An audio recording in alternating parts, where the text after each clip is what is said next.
কৃষ্ণনগর লোকসভা কেন্দ্রের বিজেপি প্রার্থী কৃষ্ণনগর রাজবাড়ির রানিমা অমৃতা রায় আজ কৃষ্ণনগরের বিজেপি পার্টি অফিসে কর্মীদের সাথে প্রধানমন্ত্রীর সাথে কি কথা হলো সেই অনুভূতি ব্যাখ্যা করলেন।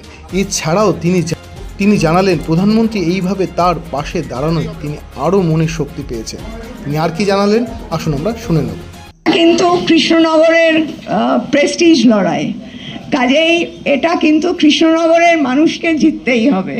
ফলে আমার পাশে থেকে মোদিজির হাত শক্ত করতে হবে। আমি বারবার বলছি, সবার কাছে আমার এটাই আন্তরিক নিবেদন, রিকোয়েস্ট, প্লিজ মানে যতটা সম্ভব আপনাদের পাশে থাকতে হবে। এবং আমি হাত ছাড়ার লোক নই, আমি কিন্তু আমার 1000% দেব।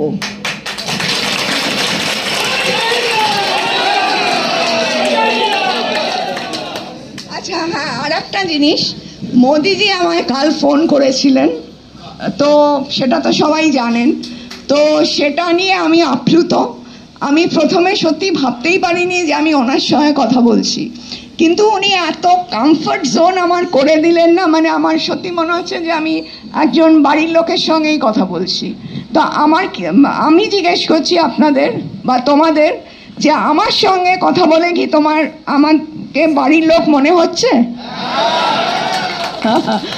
তো আমাকে মোদিজি বলছেন অনেক বিরোধিতা আসবে, অনেক রকম মানে মানে বিরূপ কথাবার্তা হবে, এমনকি আমার ফ্যামিলি তুলেও গালাগাল পড়ছে, কিন্তু তাতে মানে এটা উপেক্ষা করার ব্যাপার, কারণ ওরা নিশ্চয়ই সেটা আমাকে একটা পাবলিসিটি দিচ্ছে, আর any publicity is good publicity.